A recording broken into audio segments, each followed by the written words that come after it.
आप अपनी बाइबल को मेरे साथ खोल सकते हैं। भजन 131, भजन 131 754 पेज नंबर पर BSI की हिंदी वाली बाइबल में। हम सब लोग अपने स्थानों पर खड़े हो जाएंगे और मैं इसे आपके लिए पढ़ देता हूँ। भजन 131। परमेश्वर के वचन में इस प्रकार से लिखा हुआ है, हे यहोवा, ना तो मेरा मन गर्व से और न मेरी दृष्टि घमंड से भरी है, और जो बातें बड़ी और मेरे लिए अधिक कठिन है उनसे मैं काम नहीं रखता। निश्चय मैंने अपने मन को शांत और चुप कर दिया है, जैसा दूध छुड़ाया हुआ लड़का अपनी माँ की गोद में रहता है, वैसे ही दूध छुड़ाए हुए लड़के के समान मेरा मन भी रहता है। हे इज़राइल, अब से लेकर सदा सर्वदा यहोवा ही पर आशा लगाए रख। यह परमेश्वर का जीवित वचन है। परमेश्वर अपने वचन के पढ़े और सुने जाने पर आशीष दे। आप सब अपने स्थानों पर बैठ सकते हैं। हम लोग प्रार्थना करेंगे परमेश्वर के वचन को समझने के लिए। आइए हम प्रार्थना करें। परमेश्वर पिता, हम चाहते हैं कि आप अपने वचन को समझने के लिए हमको बुद्धि और ज्ञान को दीजिए। हम संसार को, संसार की बातों को, संसार के ज्ञान को नहीं समझना चाहते हैं, लेकिन सबसे पहले हम आपको समझना चाहते हैं, आपके वचन को समझना चाहते हैं। क्योंकि यदि हम आपको समझ जाए, आपके वचन को समझ जाए, आपके छुटकारे के कार्य को समझ जाए, हमारा जीवन धन्य हो जाएगा, हमारा जीवन सुरक्षित हो जाएगा, अनंत काल के लिए सुरक्षित हो जाएगा। और ये हमारे जीवन की प्राथमिकता होनी चाहिए, हमारे जीवन का लक्ष्य होना चाहिए, हमारे जीवन का उद्देश्य होना चाहिए। यही प्रार्थना हम आज सुबह आपके भवन में करना चाहते हैं और उसके अनुसार हम जीवन को जीना भी चाहते हैं। प्रार्थना को प्रभु यीशु मसीह के नाम से मांगते हैं, आमीन। परमेश्वर चाहता है कि हम जीवन में विनम्र और संतुष्ट रहना सीखें। ये जो मुख्य विषय है, इसी मुख्य विषय के ऊपर हम विचार करेंगे। परमेश्वर चाहता है कि हम जीवन में विनम्र और संतुष्ट रहना सीखें। और दोनों चीज जो है एक मनुष्य के लिए काफी मुश्किल। हम ज्यादातर जो लोग हैं, हम विनम्र या नम्र रहना नहीं चाहते हैं और हमारे जीवन में संतुष्टि नहीं। दोनों चीजों की हमारे मानवीय जीवन में कमी पाई जाती है। हम में से ज्यादातर लोग जीवन में नम्र नहीं है, जीवन में विनम्र नहीं है, जीवन में शालीन नहीं है। इस चीज का हमारे जीवन में अभाव है और साथ ही साथ हम संतुष्ट व्यक्ति भी नहीं। हमारे जीवन में हर एक चीज की अभिलाषा हमेशा जागृत रहती और भजनकार हमको इस बात के लिए प्रेरित करता है, उत्साहित करता है कि कैसे हम जीवन में विनम्र हो सकते हैं और कैसे हम जीवन में संतुष्ट रहना क्या कर सकते हैं, सीख सकते हैं। हम सब लोग लगातार रूप से भजन का या भजन की पुस्तकों का अध्ययन करते आ रहे हैं। और यदि आपने ध्यान दिया होगा तो ये जो भजन 131 है, बहुत सारे छोटे भजनों में से एक। चार्ल्स स्पर्जन, जो प्रभु के एक बहुत बड़े भक्त हुए, उन्होंने इस प्रकार से कहा कि ये भजन पढ़ने के लिए बहुत छोटा भजन है, लेकिन इसमें इतनी सारी बातें लिखी गई हैं जिसको आप लंबे समय तक क्या कर सकते हैं, सीख सकते हैं। छोटा सा भजन है, लेकिन एक बार इस भजन में जो भी बातें लिखी गई हैं, यदि आपने एक बार उसको आपने सीख लिया, यह आपके जीवन को एक नई दिशा देगा, आपके जीवन को परिवर्तित करेगा, आपके जीवन को बहुत दूर तक ले जाएगा। भजन 131 विनम्रता का एक भजन है, जहां भजनकार जो है परमेश्वर की जब उपस्थिति में आता है, वो अपने जीवन में संतोष को या संतुष्टि को क्या करता है, प्राप्त करता है। पिछले हफ्ता हमने इस बात को सीखा था कि जितना ज्यादा हम परमेश्वर के करीब आते हैं, उतना ही ज्यादा हम अपने जीवन में जो हमारे पाप हैं उसके बारे में हम जानते हैं, और परमेश्वर की जो दया की आवश्यकता हमारे जीवन के लिए है उसके बारे में भी हम क्या करते हैं, जानते हैं। जब हम भजन 131 को पढ़ते हैं तो सबसे बड़ा आश्चर्य यह होता है कि यह भजन जो है विजय का भजन है, लेकिन जो परमेश्वर की विजय है वो संसार के विजय से क्या है, बहुत फर्क है। संसार किस चीज में अपने विजय को ढूंढता है? संसार सोचता है, या संसार के लोग सोचते हैं कि यदि हमारे पास सामर्थ्य होगा, हमारे पास शक्ति होगी, हमारे पास धन होगा, हमारे पास प्रसिद्धि होगी, तो हमने संसार के ऊपर क्या किया है, विजय को प्राप्त किया।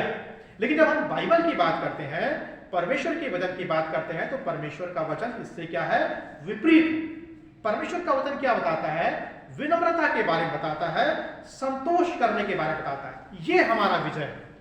लेकिन संसार का विजय क्या है, धन, प्रसिद्धि, शक्ति, सामर्थ, हमारे नाम का होना, लोगों को हमारे बारे में जानना, ऐसा हम और आप क्या करते हैं, सोचते हैं। साथ ही साथ भजन 131 हमको यह भी सिखाता है कि ऊपर जाने का जो रास्ता है वो वास्तव में नीचे जाने का रास्ता है।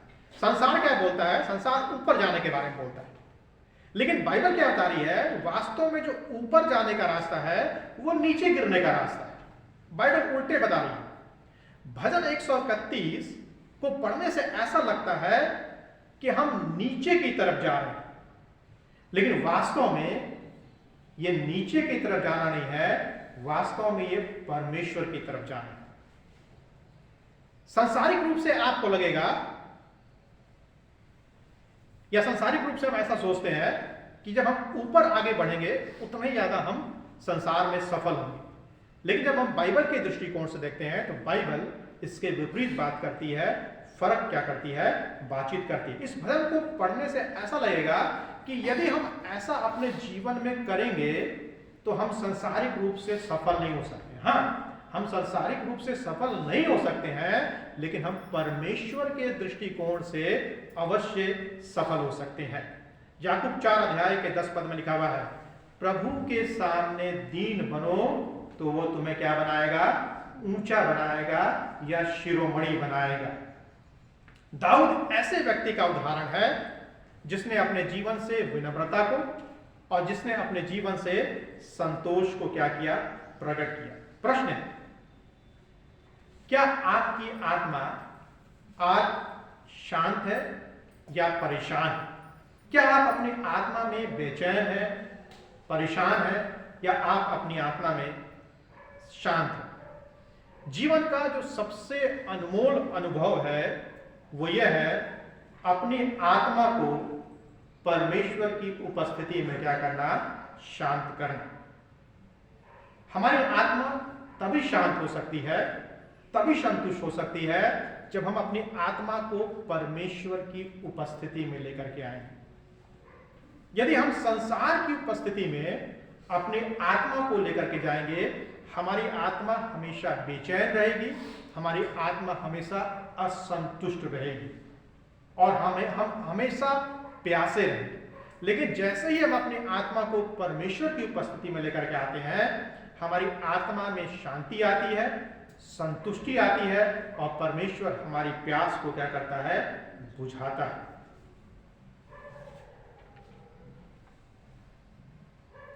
हमारी आत्मा के परेशान होने या उत्तेजित होने का या असंतुष्ट होने का कई कारण हो सकता है, लेकिन परमेश्वर क्या चाहता है? परमेश्वर यह चाहता है कि हमारा हृदय शांत हो, हमारी आत्मा शांत हो, हम चिंतित ना हो, हम बेचैन ना हो, हम परेशान ना हो। जब हमारी आत्मा चिंतित होती है, जब हमारी आत्मा बेचैन होती है, जब हम अपनी आत्मा में असंतुष्ट होते हैं, तो इसका मतलब है कि हमारे जीवन में घमंड। हम इस बात को स्वीकार नहीं करेंगे, हम इस बात को नहीं मानेंगे, लेकिन बाइबल, परमेश्वर का वचन हमको इस बात को सिखाता है। यहां पर सिर्फ 3 पद दिए गए, लेकिन इन 3 पदों में हमारे पास सीखने के लिए बहुत सारी बातें हैं। तो तो 3 पदों से हम 3 महत्वपूर्ण बातों को क्या करेंगे, सीखेंगे। सबसे पहली बात, जीवन में विनम्रता का अभ्यास करें। दूसरी बात, जीवन में संतोष करना सीखे। और तीसरी बात, जीवन को आशा में जीना सीखे। एक एक करके हम तीनों बातों को देखेंगे। सबसे पहली बात, जीवन में विनम्रता का अभ्यास करें। जीवन में विनम्रता का अभ्यास करें। यदि हम संसार के दृष्टिकोण से देखें तो संसार हमको क्या सिखाएगा? यदि आप विनम्र बनेंगे, नम्र बनेंगे, संसार आपको दबाएगा, संसार आपको परेशान करेगा और आप सांसारिक रूप से कभी भी जीवन में आगे नहीं बढ़ सकते। लेकिन बाइबल का मार्ग क्या है? बाइबल क्या बताता है? जीवन में हमको विनम्रता का अभ्यास करना। पहले पद में लिखा हुआ है, हे यहोवा, ना तो मेरा मन गर्व से और ना मेरी दृष्टि घमंड से भरी है, और जो बातें बड़ी और मेरे लिए अधिक कठिन है उनसे मैं काम नहीं रखता, या उनसे मैं मतलब नहीं रखता, उनके बारे में मैं सोचता नहीं हूं। दाऊद क्या कर रहा है? दाऊद अपने परमेश्वर यानी अपने स्वामी को हे यहोवा कहकर क्या करता है? संबोधित करता है। यह है विनम्रता की शुरुआत, यानी परमेश्वर पर ध्यान केंद्रित करना। जो व्यक्ति परमेश्वर पर ध्यान केंद्रित करता है, परमेश्वर के वचन पर ध्यान केंद्रित करता है, वास्तव में वो अपने जीवन में विनम्रता की क्या कर रहा है? शुरुआत कर रहा है। यदि आप संसार की तरफ ध्यान देंगे, संसार की वस्तुओं की तरफ ध्यान देंगे और अपने जीवन में संसारिक बातों को प्राथमिकता देंगे, आपके जीवन में घमंड आए। मैं ये नहीं बोल रहा हूं कि संसार की वस्तु हमें नहीं चाहिए, ठीक है, संसार का ज्ञान हमको नहीं चाहिए, सब अपनी जगह सही है, लेकिन सबसे मुख्य उद्देश्य हमारे जीवन का क्या होना चाहिए? हमारे जीवन की प्राथमिकता क्या होनी चाहिए? हमको सबसे पहले अपने ध्यान को कहां केंद्रित करना है? परमेश्वर पर केंद्रित करना है। क्या हुआ अदन के बगीचे में? आदम हवा ने अपने ध्यान को कहां पर केंद्रित किया? परमेश्वर पर ध्यान केंद्रित करने के बजाय, परमेश्वर के शब्दों पर ध्यान केंद्रित करने के बजाय, परमेश्वर की आज्ञाओं पर ध्यान केंद्रित करने के बजाय उन्होंने शैतान की बातों पर ध्यान केंद्रित किया, उस वृक्ष के ऊपर ध्यान केंद्रित किया, उस फल के ऊपर ध्यान केंद्रित किया जिसको परमेश्वर ने खाने के लिए क्या किया था? मना किया था। और जिसका परिणाम क्या हुआ? जिसका परिणाम हम और आप सब जानते हैं, क्योंकि हम भी पाप के क्या है? वश में। प्रश्न ये उठता है, हम जीवन में नम्रता का अभ्यास कैसे कर सकते हैं? हम जीवन में विनम्रता का अभ्यास कैसे कर सकते हैं? 3 बातें। पहली बात, मन में अहंकार ना करें। मन में अहंकार ना करें। लिखा हुआ है पहले पद में, पहली लाइन में, हे यहोवा, ना तो मेरा मन गर्व से, लिखा ना तो मेरा मन गर्व से। पद 1 में दाऊद की प्रार्थना से हम कई बातों को सीख सकते हैं। सबसे पहली बात, यदि आप जीवन में विनम्रता का अभ्यास करना चाहते हैं तो सबसे पहले मन में क्या करना है? आपको अहंकार नहीं करना। मेरा मन घमंडी नहीं है, दाऊद बोल रहा है, मेरा मन घमंडी नहीं है। इस तरीके से दाऊद ने अपनी प्रार्थना की क्या करी? शुरुआत करी। परमेश्वर और हमारे बीच में जो सबसे बड़ी बाधा है वह है हमारा अभिमान, हमारा घमंड। जो हमारा घमंड है वो परमेश्वर और हमारे बीच में बाधा को क्या करता है? उत्पन्न करता है। कैसे हम बोल सकते हैं कि घमंड? बाइबल में सबसे पहला पाप कौन सा पाप? घमंड का पाप। जब परमेश्वर ने लूसीफर को बनाया था, प्रधान स्वदूत को, उसके मन में क्या है?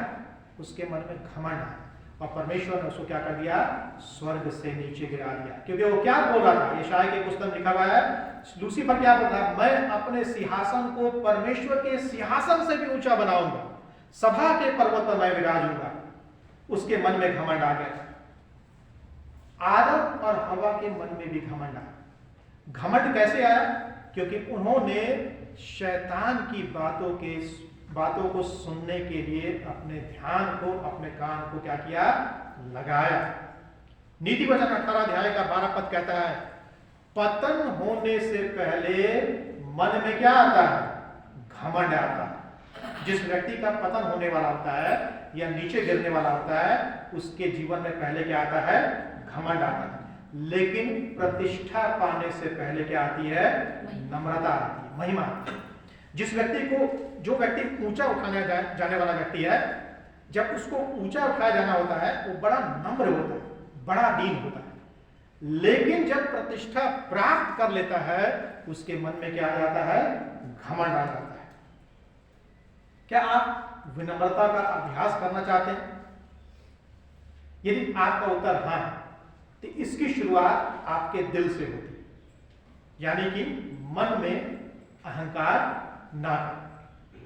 दूसरी बात, दूसरों के प्रति अपने व्यवहार में घमंड ना करें। दूसरों के प्रति अपने व्यवहार में घमंड ना करें। लिखा हुआ दूसरी लाइन में, और ना मेरी दृष्टि घमंड से भरी है, और ना मेरी दृष्टि घमंड से भरी।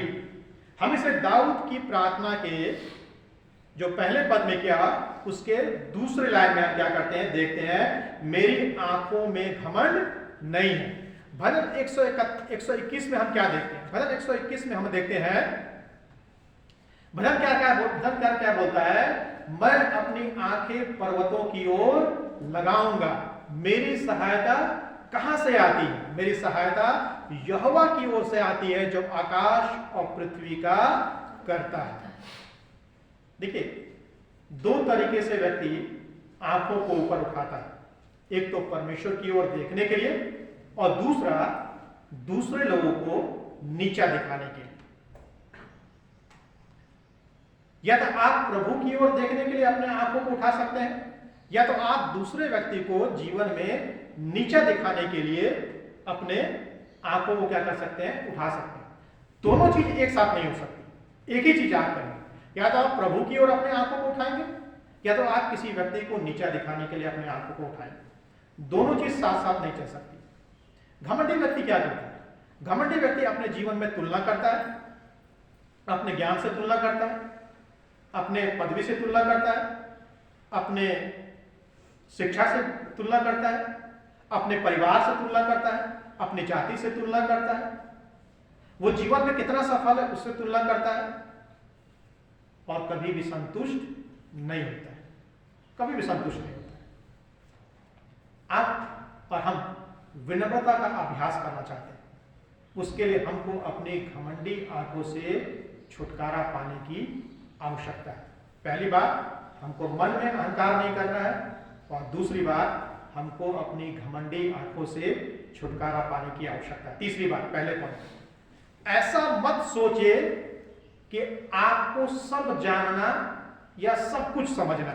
लिखा हुआ है, और जो बातें बड़ी और मेरे लिए अधिक कठिन है, उनसे मैं काम नहीं रखता।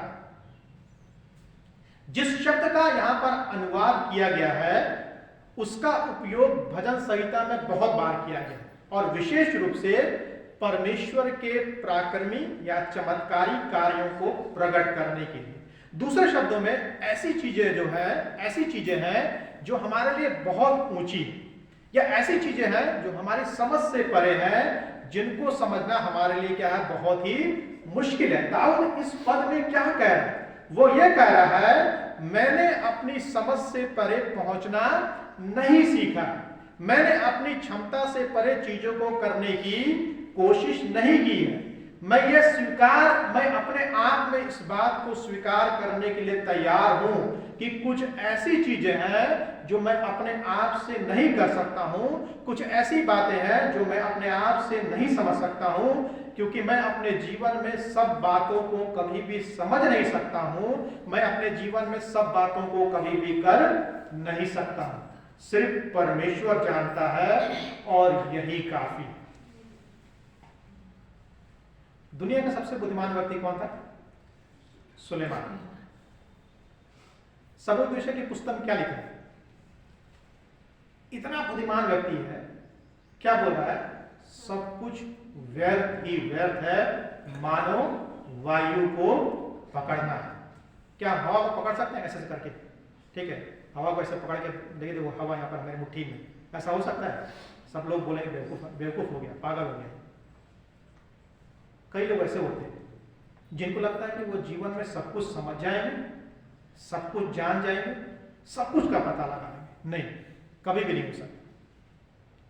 हमारा मस्तिष्क, हमारा ज्ञान, हमारी बुद्धि अपने आप में सीमित है।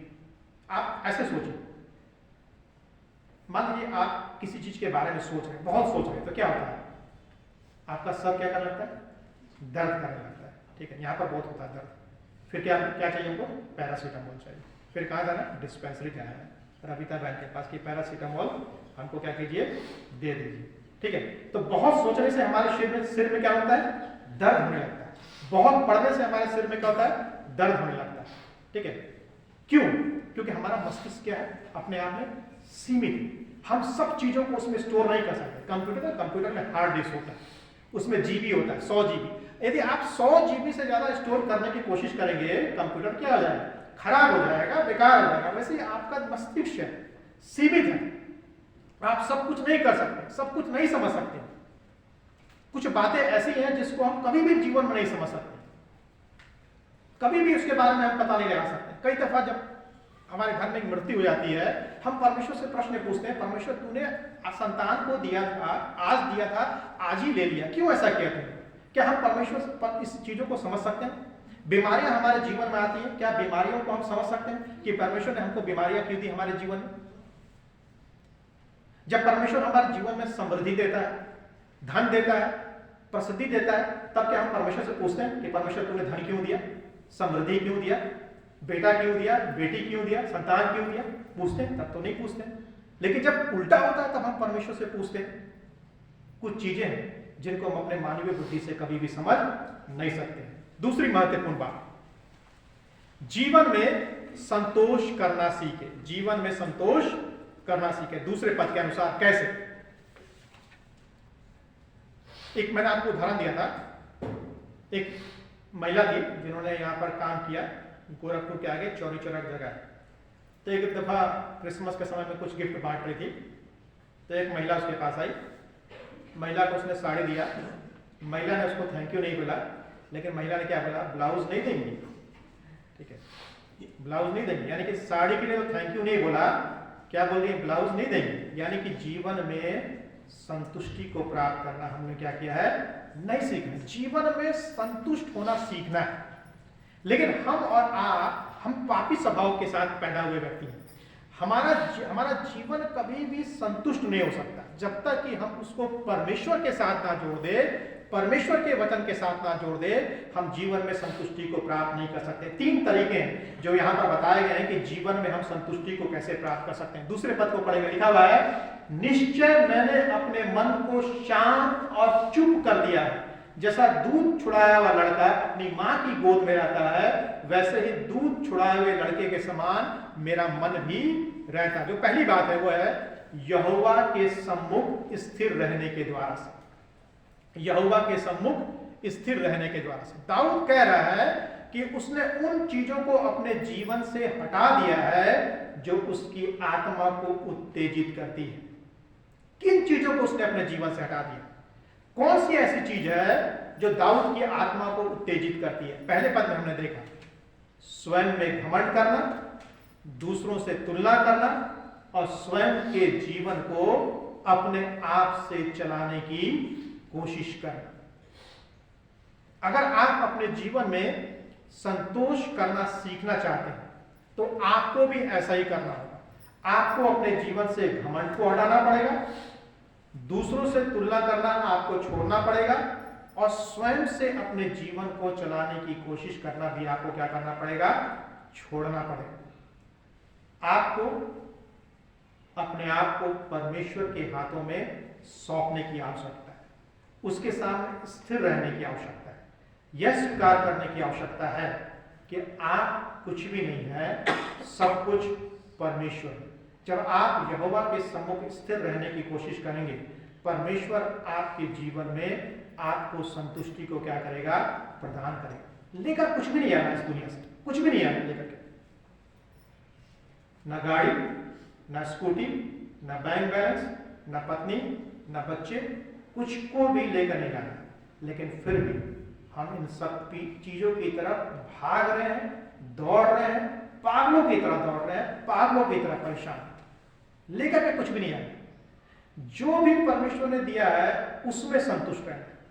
तभी तो परमेश्वर के वचन में क्या लिखा हुआ है, हे परमेश्वर, ना तो मुझे निर्धन बना और ना तो मुझे धनी बना, लेकिन प्रतिदिन की रोटी मुझे दिया।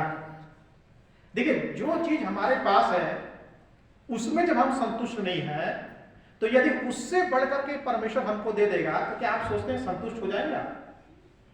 यदि आपके पास मान लीजिए अभी 1000 रुपए, आप 1000 रुपए में संतुष्ट नहीं है, कल को परमेश्वर आपको 1 लाख देगा, आप 1 लाख में संतुष्ट होंगे? नहीं, आपकी भूख और मिट जाएगी। आप क्या सोचेंगे, 10 लाख होने चाहिए, 1 लाख पर्याप्त नहीं है मेरे लिए। दूसरी बात, कैसे हम संतुष्ट रह सकते? अपनी आत्मा को शांत करने के द्वारा। अपनी आत्मा को शांत करने के द्वारा। हमारी आत्मा कैसे शांत हो सकती है? प्रभु यीशु मसीह ने अपने वचन में क्या कहा कि मेरे पास आओ, मैं तुमको क्या दूंगा, विश्राम दूंगा।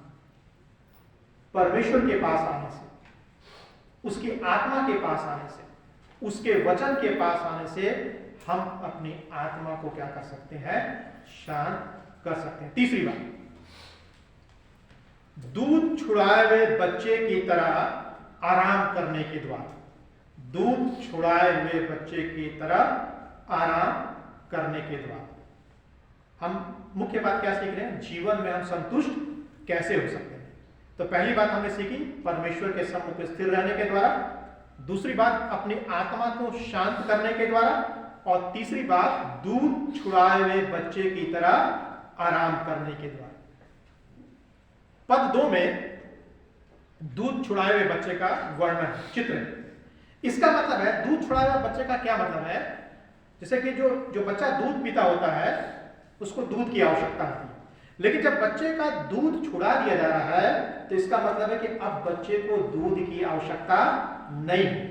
बच्चे ने अब दूध को पीना क्या कर दिया है, छोड़ दिया है। अब उसको अन्न की आवश्यकता है, अब उसको भोजन की आवश्यकता है। ठीक उसी प्रकार से आप मसीह में संतुष्ट रहना सीख सकते हैं यदि आपका दूध छुड़ा दिया गया है। ठीक है, लेकिन हम में से बहुतों का अभी तो दूध ही नहीं छुड़ा है, हमको तो दूध ही पीना है। ठीक है, अनाया नहीं है, छोटी बच्ची नहीं है, ठीक है, गुल्लू नहीं है कि दूध आपको दूध ही क्या करना है, आपको पीना है। दूध आपका क्या कर दिया गया है, छुड़ा दिया गया है। आपको क्या करना है, अन्न को खाना है, भोजन को खाना है। तो जब तक आप दूध छुड़ाए हुए बच्चे की तरह से व्यवहार नहीं करेंगे, आप जीवन में संतुष्टि को प्राप्त नहीं कर सकते। तभी तो पौलुस बोलता है कि हम में से कई विश्वासी कैसे हैं। पौलुस क्या कहता है, समय के हिसाब से तो तुमको क्या होना चाहिए, सयाना हो जाना चाहिए, बड़ा हो जाना चाहिए, लेकिन तुम तो अभी तक दूध पीते हुए बालकों के समान क्या करते हो, व्यवहार करते हो। हम अपने आप को विश्वासी बोलते हैं, लेकिन हम वचन में मजबूत नहीं है, प्रार्थना में मजबूत नहीं है, संगति में मजबूत नहीं है, गवाही देने में मजबूत नहीं है, क्योंकि अभी तक हमने दूध पीना छोड़ा नहीं। दूध छुड़ाया हुआ बालक अपनी माता से संतुष्ट रहता है और हमें परमेश्वर से संतुष्ट रहना है, उसके वचन से संतुष्ट रहना है। देखिए, दुष्टों के लिए संतुष्टि नहीं, लेकिन परमेश्वर के लोगों के लिए क्या है, जीवन में संतुष्टि है। तीसरी और अंतिम बात, जीवन को आशा में जीना सीखे। जीवन को आशा में जीना सीखे। 3 पद के अनुसार, 3 पद में क्या लिखा हुआ है, हे इज़राइल, अब से लेकर सदा सर्वदा यहोवा ही पर आशा लगाएगा। प्रश्न उठता है, कैसे? जीवन को आशा में जीना सीखे। प्रश्न है कैसे? दाऊद सभी इजरायलियों को क्या बोल रहा है, अभी और हमेशा के लिए प्रभु में अपनी आशा रखने के लिए वो उत्साहित करता है। इसका जो उत्तर है वो ये है, परमेश्वर में अपनी आशा अभी और सदा के लिए रखने के द्वारा से हम जीवन में आशा को प्राप्त कर सकते हैं।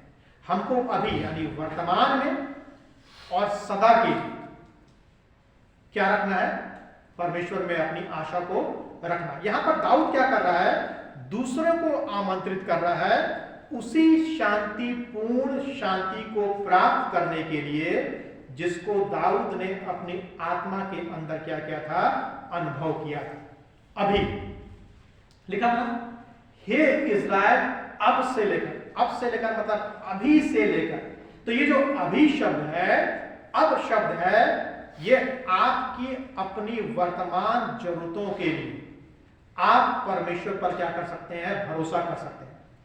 अभी का मतलब है या अब का मतलब है कि आप अपने वर्तमान की सारी आवश्यकताओं और जरूरतों के लिए आप परमेश्वर पर क्या कर सकते हैं?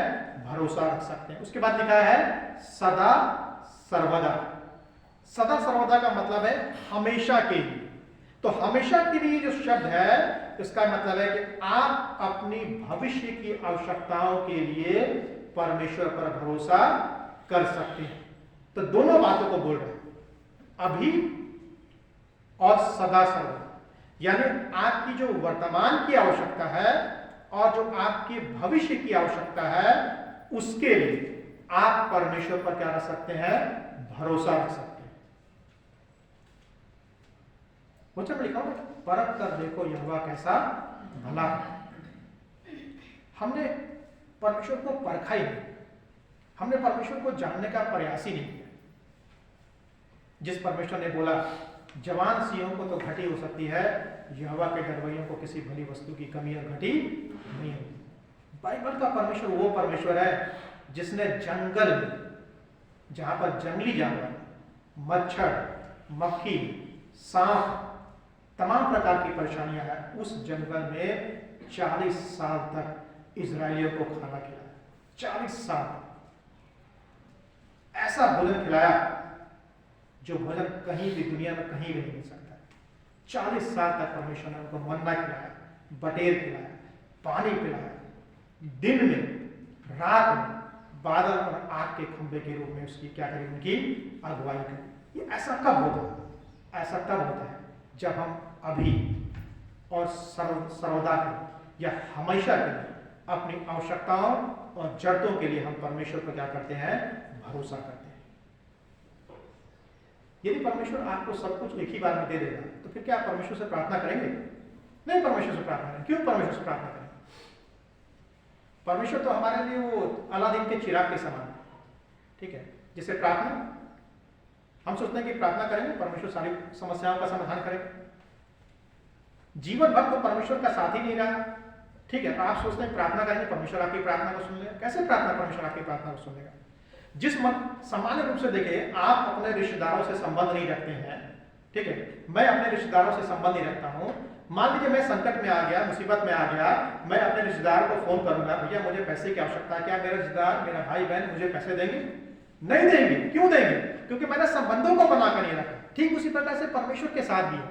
परमेश्वर से हम संबंधों को बनाकर नहीं रखते हैं, परमेश्वर से हम बातचीत नहीं करते हैं, परमेश्वर पर हम भरोसा नहीं रखते हैं अपने अभी के लिए और वर्तमान भविष्य के लिए, तो कैसे परमेश्वर हमारी आवश्यकताओं और जरूरतों को पूरा करेगा? ऐसा तभी होगा जिस दिन आप अपने आप को देखना बंद कर देंगे, अपनी आवश्यकताओं को देखना बंद कर देंगे, संसार को देखना बंद कर देंगे और प्रभु को देखना शुरू कर देंगे। उस दिन प्रभु आपकी अभी और भविष्य की प्रत्येक आवश्यकताओं को पूरा करना शुरू कर देंगे। हम प्रभु को देखने के बजाय सबसे पहले हम अपनी आवश्यकताओं को देखते हैं, अपने जीवन को देखते हैं, अपने जीवन के बारे में सोचते हैं। हमको सबसे पहले प्रभु की ओर देखने की आवश्यकता है, स्वामी की ओर देखने की आवश्यकता है। जिस दिन आप प्रभु की ओर देखना शुरू कर देंगे, उसकी ओर जिस दिन आप अपनी आंखों को लगाना शुरू कर देंगे, वो आपकी मदद करें। तभी तो भजनकार बोलता है, मैं अपनी आंखें पर्वतों की ओर लगाऊंगा, मेरी सहायता कहां से है? मेरी सहायता यहोवा की ओर से आती है जो आकाश और पृथ्वी का करता है। हम क्या बोलते हैं? मैं अपनी आंखों को अपने भाई की तरफ लगाऊंगा, अपनी बहन की तरफ लगाऊंगा। ये शब्द जोड़ सकते हैं जहां से मुझे निराशा है, लेकिन फिर भी हम क्या करते हैं? लगाते हैं। कि मैं अपनी आंखों को अपने भाई की तरफ लगाऊं, अपनी बहन की तरफ लगाऊं, अपने माँ बाप की तरफ लगाऊं। अंतिम बात, हम इस भजन से क्या सीखते हैं? भजन 131 हमें एक सरल लेकिन गहन सत्य को सिखाता है। जो लोग परमेश्वर के सामने विनम्रता का अभ्यास करते हैं वो अपने जीवन में संतुष्टि को प्राप्त करते हैं। लेकिन जब हम अपने जीवन में, अपने हृदय में गर्व को महसूस करते हैं, घमंड करते हैं, तब हम परमेश्वर की तरह बनने की क्या कर रहे हैं? मांग कर रहे हैं। और जब हम ऐसा करते हैं, हमारा दिल, हमारा हृदय, हमारी आत्मा बेचैन हो जाती है, असंतुष्ट हो जाती है। यदि हम प्रभु यीशु मसीह के जीवन का अध्ययन करें, जब प्रभु यीशु मसीह इस दुनिया में था, उसने अपने जीवन में विनम्रता का अभ्यास किया, उसने अपने जीवन में संतोष करना सीखा। संसार के बनाने वाले परमेश्वर ने अपने आप को नम्र कर दिया। जीवन के देने वाले परमेश्वर, सारी आशीषों के देने वाले परमेश्वर ने संसार में अपने आप को सीमित कर दिया। संतुष्ट रहना क्या कर लिया? उसने सीख लिया और जीवन को उसने आशा में जिया। उसको मालूम था कि एक दिन परमेश्वर उसको वो सब कुछ देगा जब वो उस कार्य को अपने जीवन में पूरा करेगा जिस कार्य को करने के लिए परमेश्वर ने उसको क्या किया था? इस पृथ्वी पर भेजा था। परमेश्वर के सामने विनम्रता का अभ्यास करें, तब आप अपनी आत्मा में विश्राम और अपने हृदय में संतोष को प्राप्त करेंगे। आइए हम प्रार्थना करें।